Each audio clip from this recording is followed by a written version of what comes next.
Welcome to part 2 of this solar blanket shootout. Now if you haven't seen part 1 yet, go and check that out first. Now this will probably be the least interesting of the 4 sections, particularly if you're just browsing today, so casual viewers might like to scrub ahead to about the 10-minute mark just for the conclusions or go straight on to part 3. However, potential buyers of any of these products should definitely stick around. Let's compare the accessories, which are especially important if this is your first solar blanket and you don't have any of these yet. The Redarc doesn't ship with any accessories, so it's not included in this part of the test. All 3 blankets come with basically the same list of items, but there are some important differences between how they actually work. All the regulators are PWM style regulators. In simple terms, this means they're cheap, but they typically aren't as efficient as the more expensive MPPT regulators. I'll have a separate video later covering regulators in more detail if you're interested in that. iTechWorlds and Companions look very similar to each other, presumably they're from the same supplier as what Kings use. There's a digital display on the front, 2 sets of fly leads with Anderson plug connectors for connecting the power, and 1 or 2 USB charging ports. They're both 20 amp regulators. The Hard Korr is only a 15 amp regulator, but that doesn't matter because none of these blankets put out more than about 11 amps. It's also got a screen on the front, no fly leads as the Anderson connectors are built in, no USB charging ports, and it's physically bigger and more rugged. I feel more confident it'll stand up to getting knocked around a bit in normal use at the campsite. Now, I've used King's regulators of the same style as the iTechWorld and Companion in the past, and to be honest, there's not much I like about this design. Firstly, the digital screen is more used for configuring the regulator rather than providing useful information about what it's doing. The only useful data it tells you is the input and output voltage, but not the current, not the power, or the amp hour values, which are much more important at telling you what's actually going into your battery. If you want to know the difference between voltage, current, and power, check out my series on Electronics The Basics.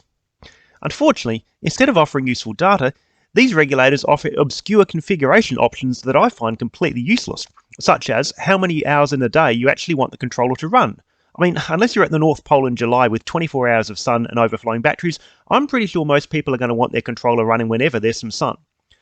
I also found the iTechWorld in particular fairly unintuitive to configure as it's quite an old design. For example, you really need the manual when it comes to setting the battery type, unless you instinctively know what 1B1, 1B2 and so on mean. The Companion must be updated or slightly different internally as it's a slightly easy one to configure. The interface on the Hard Korr controller is streets ahead. The screen is backlit for clearer viewing and it displays the voltage, current and total amp hours of charge sent to the battery, which is very useful to see how much charge it's put in throughout the whole day. It's also easier and more intuitive to set up, with it being very easy to switch battery type and see what each option means without needing a manual. It's simple, but it contains all you need while cutting out a whole lot of useless clutter. The second thing I really don't like about these other 2 controllers is the connectors on these fly leads. Now, screw connectors are probably good if you're hardwiring this into a camper, but for a portable solution when there's a lot of movement, those fly leads are just another point of failure. Even though I didn't use any of these regulators very often, most times when I did, the wires had pulled out of the screw terminals, on the Companion regulator in particular, despite tightening the screws up many times. This means the wires aren't making a good connection with the screw terminals and you'd be losing power. This is because both companies have tinned the copper wires with solder, which isn't a good practice on a screw connector. If you use one of these regulators, I'd highly recommend you strip the wires back to bare copper or add a crimp pin to each wire. The Hard Korr, on the other hand, it's got the Anderson connectors built in. Not only does this feel more solid, it's going to be more reliable and electrically it's going to perform better. In practical use, I found the iTechWorld regulator performed considerably worse than the other 2. In this test, I was using the Redarc blanket to charge a pretty flat battery via each of these 3 regulators. Let's have a look at how each of them worked. So for the iTechWorld regulator, we got around about 70 watts coming out of it, about a bit over 5 amps. When we switch across to the Companion regulator, same sort of style. Again, we still had the full sun, same sort of conditions. We found the power was up to over 100 watts, 103, 104 watts it was dancing around. And then for the Hard Korr regulator, and that was giving us readings of around about 100 watts, or just in and around 100 watts. So if you're intending to make use of the bundled regulator, the Hard Korr is the pick of the bunch for me. Now we come to the cables. All blankets come with a nominally 5 metre Anderson to Anderson plug cable for connecting the blanket to the solar regulator, but in practice I found the lengths of these cables varied somewhat. Here's part of a cable test I did at Buckland Valley Campground in the Victorian High Country. The ends of all the cables and the tape measure are held in place with this box. Let's see how long they are. First of all, the iTechWorld cable is about 4.6 metres long. Then you come out to 5.1 metres. 5.1 metres for the Companion. And the Hard Korr is the longest of the 3, which is just over 6 metres.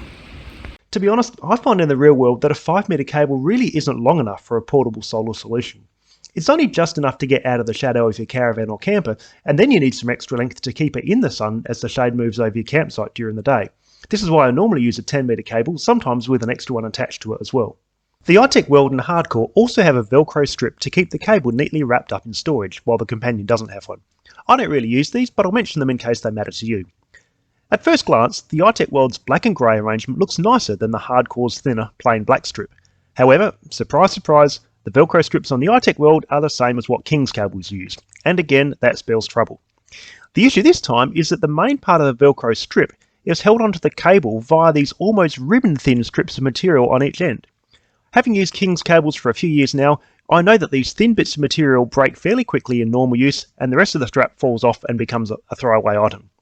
The Hard Korr cable uses a single strip of Velcro which is plastic welded together, so while it is thinner, at least the whole width of the strip is used to hold everything together. The iTechWorld cable has the same rubber strain relief as my old King's cables. I'm not a fan of these, as I've found they tend to work their way out of the plug fairly quickly, which means they're not doing their job of preventing the cable getting bent sharply at the same point. The Hard Korr's strain relief plug isn't very flexible, which is not so good, however it does at least stay in place much better. I needed a screwdriver to leave this out of the plug, which is good, so it shouldn't work loose. The companion has these nice soft rubber boots which cover the whole connector, as well as weatherproof covers for the ends. The rubber boots stay in place well, and I think they provide the best strain relief on the cable, but I find the weatherproof covers get in the way. But they're there if you want them, and they're easy to remove if you don't. Visually, it's a nice looking cable and it feels good. But let's take a closer look and we'll find some subtle but pretty important differences. The iTechWorld cable had a couple of broken conductors where the wires are crimped onto the connector. The crimping on the Hard Korr looks fine, I soldered this as well as crimping, and the companion's crimping looks really nice too. The wires on the Hard Korr and the iTechWorld were both measured at 2.4mm. The companion was slightly skinnier at 2mm. However, in practice I found this made little difference to the amount of power getting into the batteries. In this test, I charged the caravan batteries from our vehicle via each cable as well as through my old King's 4 and 10 metre cables which I use sometimes, and I took measurements to calculate the resistance of each cable.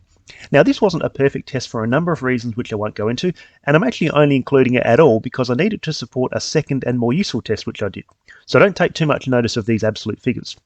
Anyway, I found the Hard Korr performed slightly better than the iTechWorld and the companion, which is surprising since the Hard Korr is longer.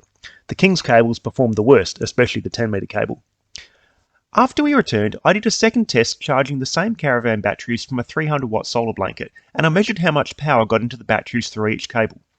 Now the 200-watt iTechWorld kit was gone by this time, but the power figures between the other two were so close that I used the results from the first test to estimate what the iTechWorld cable would have given, and there was only about a watt difference between all the three cables in this test, which is negligible. As an aside, see how much worse my King's 10 metre cable was. Across all my testing, it delivered about 5 to 10% less power into the batteries than the other cables.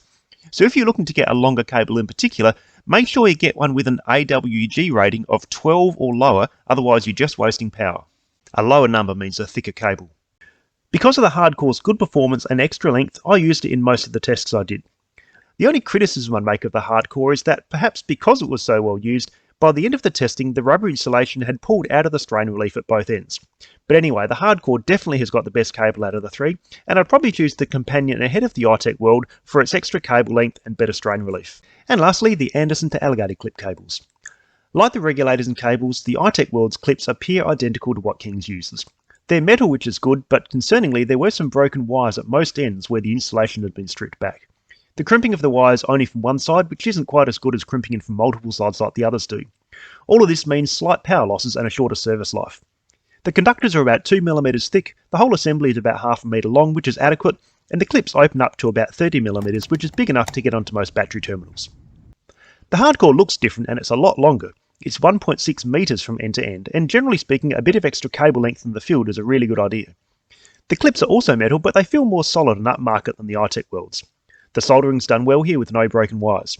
The strain relief boot on the back of the connector is definitely more secure, as I mentioned, although it's less flexible than the companion's is. The crimping on the Anderson plug connectors look good. It's crimped in from 6 sides rather than 1, which is better, and there's no sign of any broken wires. The cables are about 2mm in diameter like the iTechWorld, and the clips open up to about 26mm, which is a touch less. The companion connectors are much cheaper, and they feel it. Where the iTechWorld and Hard Korr have full metal clips with insulating sleeves, the companion's whole clip is just plastic with a metal terminal screwed onto the ends. Unsurprisingly, the one I got had a crack through the handle, probably caused by pressure from the spring. Again, it's nice crimping from 6 sides for even pressure, and there are no broken conductors. The wire's 2mm diameter, the cable's about 600mm long, which is a touch longer than the iTechWorld, and they've got the largest opening at 33mm. So it's clear that the Hard Korr has got the best accessory pack here by a long shot. So if this is your first solar blanket and you don't have any accessories yet, the Hard Korr should certainly be on your shortlist. The regulator is much more rugged and easier to use, it's got a longer cable that also performs better than the shorter ones from the others, and it's got a decent enough set of clips. If you're going to hardwire the regulator in and the clips and cables aren't so important, the companion might work better, as its regulator has got screw terminals and it performed a bit better than the Hard Korr's did. I can't see any reason to choose the iTechWorld based on its mediocre accessory pack, and I hope they stop copying Kings and choose some accessories appropriate for a $600 blanket. In part 3, we'll see how the blankets actually work in the real world and how much power they make. See you there.